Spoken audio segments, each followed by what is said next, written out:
Ne manquez pas la chance de bénéficier de la promo exceptionnelle et inédite de 70% jusqu'au 25 juin à 23h59 sur le programme Destress qui vous aidera à mieux gérer votre stress et à vivre une vie plus paisible. Le programme est conçu en 4 modules en ligne et vous apprendra à comprendre les causes de votre stress, à améliorer vos habitudes de vie, à gérer votre stress grâce à la spiritualité et à mieux gérer votre temps. Vous pourrez créer votre propre routine anti-stress étape par étape. De plus, je suis disponible par mail à tout moment, tout au long de votre programme pour répondre à vos questions et si vous le souhaitez valider votre stratégie anti-stress. N'attendez pas, prenez soin de vous dès maintenant et profitez de la promotion sur www.consomuslim.com/destress avant la fermeture définitive du programme avec le code promo liquidation. Bienvenue sur mon podcast Minute Santé, qui fait suite aux stories santé que je faisais il y a quelques temps sur Instagram. Pour ceux et celles qui ne me connaissent pas, je suis Nadia du blog consomuslim.com. Je te souhaite la bienvenue sur ce podcast où on va essayer de décrypter différents sujets santé pour mieux comprendre différentes maladies et ainsi mieux les prévenir. Car comme le dit l'adage, mieux vaut prévenir que guérir.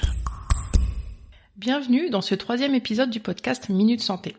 Avant de commencer, je voulais remercier Fatima pour son commentaire et donc mon tout premier commentaire sur Apple Podcast qui nous dit « Intéressant, clair et concis, continue comme ça Nadia, même avec ton accent anglais pourri ». Alors merci pour tes encouragements et t'inquiète, je compte travailler mon anglais dans un futur proche.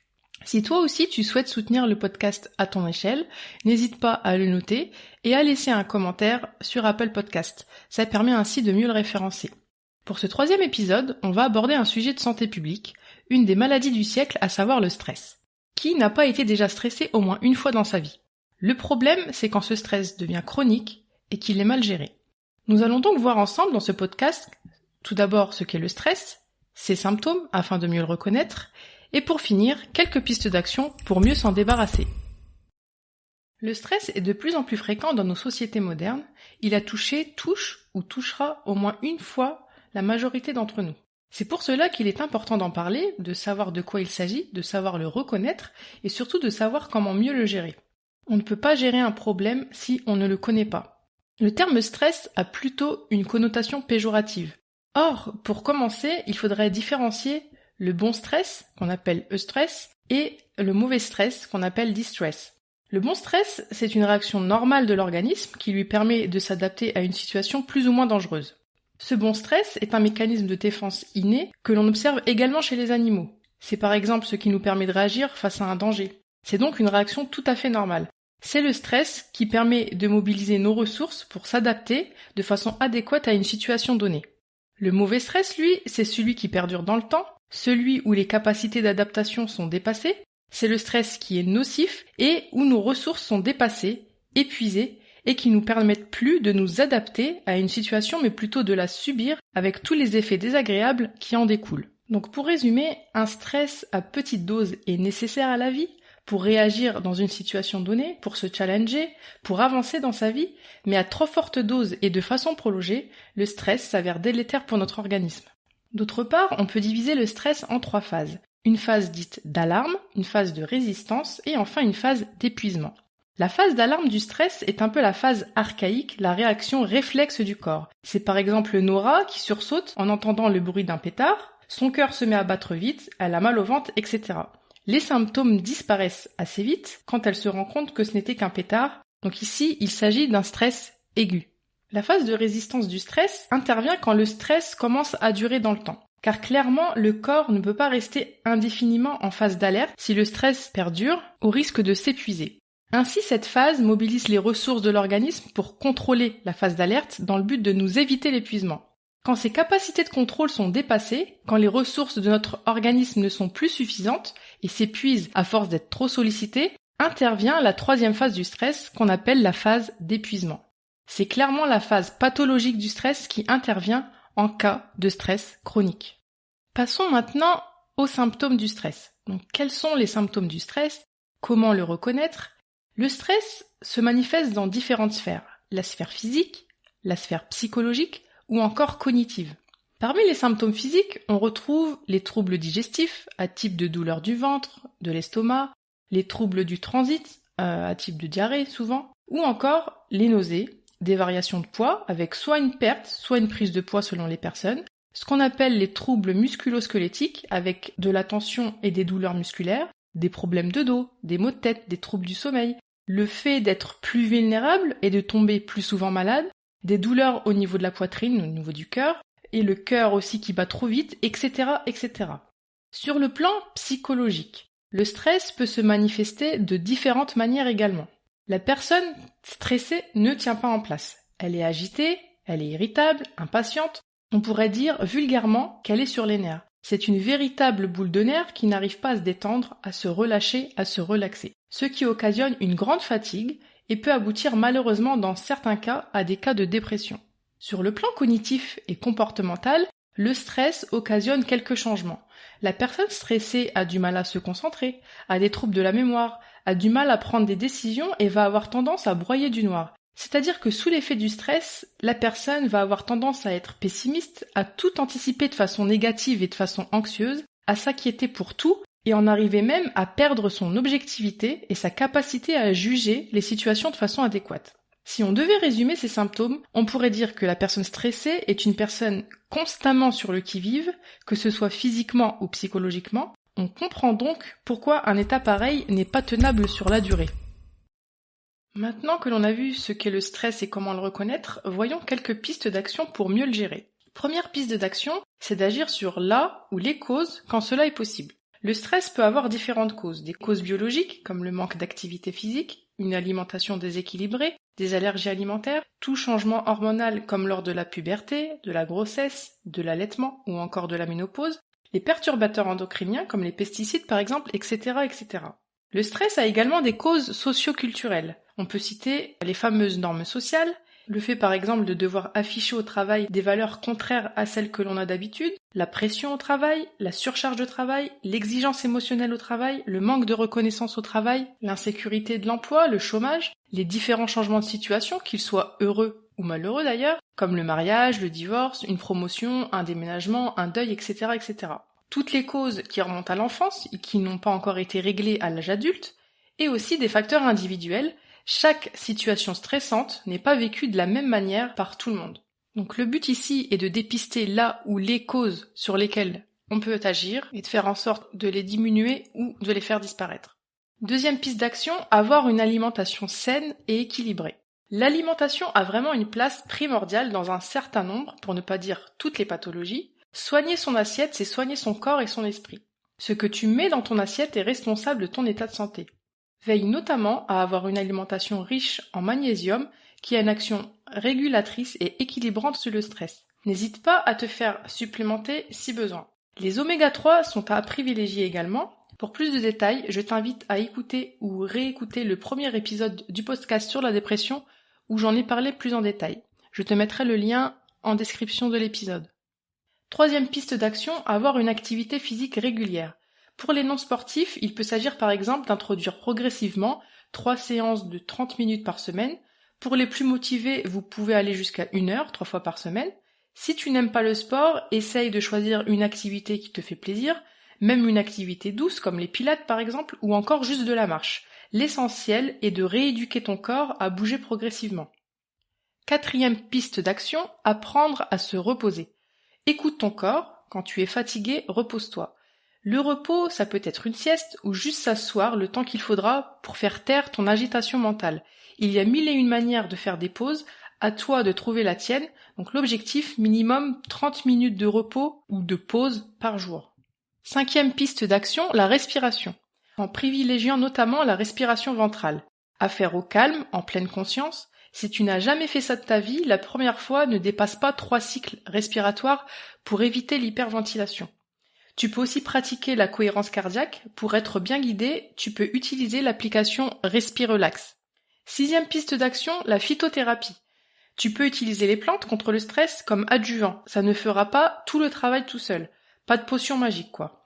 Tu peux par exemple utiliser des plantes pour améliorer ton sommeil si celui-ci est altéré à cause de ton stress. Tu peux utiliser les plantes dites adaptogènes qui vont aider ton corps et ton esprit à s'adapter au stress. Dans tous les cas, ne pratique pas l'automédication, ce n'est pas parce qu'il s'agit de plantes que c'est sans danger.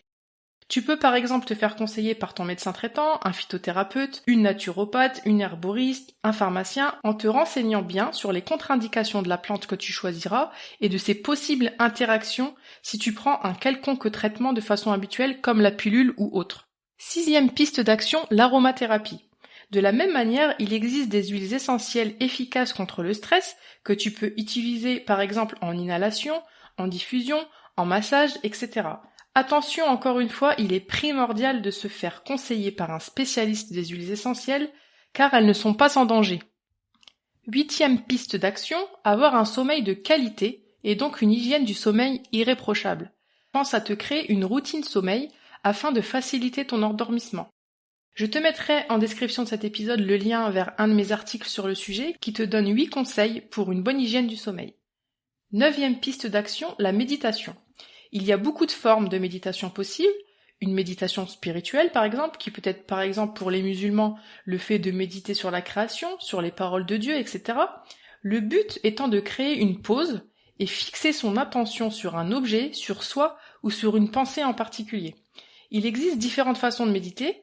L'application Petit Bambou est pas mal, elle couple méditation, respiration, relaxation musculaire, etc. Je t'invite à lire ou relire mon article sur la méditation de pleine conscience et c'est bien fait. 10e piste d'action, la relaxation musculaire. La relaxation va te permettre de te détendre physiquement afin de pouvoir te détendre mentalement. Il existe là encore différentes façons de se relaxer.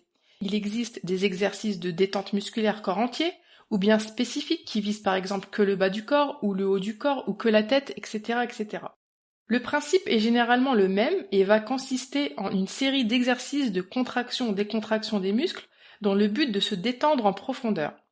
Il existe des exercices qui durent moins de 10 minutes si tu fais partie des gens qui n'ont jamais le temps. Il faut apprendre à prendre le temps et à insérer ces 10 minutes dans ton emploi du temps. 11e piste d'action, la sophrologie. Tu peux aussi te faire accompagner d'un ou d'une sophrologue pour travailler sur un problème ou une émotion en particulier. La sophrologie peut s'avérer utile dans un certain nombre de situations, par exemple la préparation d'un événement stressant comme un examen, un mariage ou autre, pour la gestion de la douleur chez les personnes ayant des douleurs chroniques, pour travailler sur une émotion en particulier et apprendre à mieux la gérer, dans le cadre de la préparation à l'accouchement. Elle est également intéressante en complément du traitement habituel dans les troubles du comportement alimentaire et dans certaines addictions. 12e piste d'action, bien gérer son temps. Ne pas trop surcharger tes journées, fixe-toi des objectifs réalistes et surtout, apprends à dire non en cas de sollicitation intempestive de ton entourage professionnel ou personnel. Apprends à gérer les priorités comme telles et à délaisser le moins important pour plus tard. Apprends à déléguer également quand cela est possible afin de te dégager du temps pour toi. 13e piste d'action, apprendre à mieux gérer les conflits. Il existe des livres, des formations sur le sujet. Oui, bien communiquer, ça s'apprend. Les conflits, même minimes, qu'ils soient dans le monde personnel ou professionnel, sont inévitables. Il est donc important de savoir les gérer sans que cela ne crée chez toi rumination, stress, explosion de tes émotions, etc., etc. 14e piste d'action, consulter un professionnel si nécessaire. Il ne faut surtout pas avoir honte de consulter. C'est encore parfois tabou dans certaines cultures. On associe souvent psychologie et folie ou psychologie et faiblesse. Un psychologue peut servir de soutien, il est d'ailleurs parfois mieux d'en consulter un en prévention plutôt qu'en curatif. Alors vraiment, si ton stress dure depuis plus longtemps qu'il n'aurait dû durer, si tu te sens dépassé, n'hésite pas à te faire accompagner par un professionnel. Donc soit par un psychologue clinicien et ou un psychologue du travail si tu subis principalement un stress au travail. Ces différents professionnels pourront mieux t'aider à gérer ton stress, à mieux faire face à une situation stressante. Il ou elle pourra t'aider à gérer tes réponses émotionnelles à une situation stressante via différentes stratégies. Donc je n'ai rien contre les coachs et compagnie, enfin si quand ils font n'importe quoi, mais pour ce genre de problématique, je te conseille d'aller consulter une psychologue plutôt qu'un coach. Si tu préfères l'approche du coaching, dis-toi qu'il existe des psychologues qui utilisent des techniques de coaching. Si tu as un bon feeling avec un coach, réserve-le plutôt pour faire du préventif. Donc apprendre à gérer son stress, à gérer les conflits par exemple. Mais dès que tu présentes des symptômes, il est plus logique de consulter un professionnel de santé qui aura la capacité de déceler si autre chose est présent comme une dépression ou toute autre décompensation psychologique. 15e et dernière piste d'action, augmenter sa spiritualité. Donc le meilleur pour la fin, je parle de spiritualité musulmane car je suis moi-même musulmane, mais rien ne t'empêche de faire la même chose à ta manière si tu as une autre religion ou si tu n'es pas croyant du tout. Le principe est de se concentrer sur ce qui n'est pas matériel, de délaisser le matérialisme, le superflu, l'avoir pour l'être. Je ne vais parler que de ce que je sais, du coup pour les musulmans et musulmanes comme moi, le tawakkul est essentiel. Se remettre à Dieu, lui faire confiance. Attention, je ne suis pas en train de dire de ne rien faire et de t'en remettre à Dieu. Fais les causes pour gérer ton stress et remets le résultat dans les mains de Dieu. Essaye aussi de relativiser, de te recentrer, de repenser à pourquoi tu es sur Terre et ton objectif principal. Vis le moment présent, car tu n'es pas sûr d'être là demain et ton passé est révolu. Alors pourquoi le laisser empoisonner ton quotidien ? Si tu n'arrives d'ailleurs pas à te séparer de ton passé, peut-être que cela veut dire qu'un travail avec un professionnel doit être fait de ce côté-là pour faire le deuil d'une situation passée et passer ensuite à autre chose. L'idée ici est de vraiment te créer une stratégie personnalisée contre le stress en essayant d'intégrer plusieurs de ces pistes d'action en fonction de tes besoins. Tu l'auras compris, le stress est un problème sérieux à gérer du mieux que tu peux avant qu'il ne soit trop tard et qu'il ne devienne chronique. Pour cela, il faut déjà dans un premier temps que tu saches le reconnaître et surtout ne pas le nier. Et dans un second temps, d'agir en conséquence quand tu auras détecté tes propres signaux d'alarme, ceci en te créant une stratégie anti-stress à déployer en cas de crise, mais aussi une stratégie anti-stress préventive qui va s'assimiler à une bonne hygiène de vie en général. Je te remercie d'avoir écouté cet épisode, j'espère vraiment qu'il te sera utile et que si tu es une personne stressée, qu'il t'aura apporté une plus-value. Mais son écoute ne sert à rien si tu ne le suis pas d'une prise de conscience et surtout d'un passage à l'action.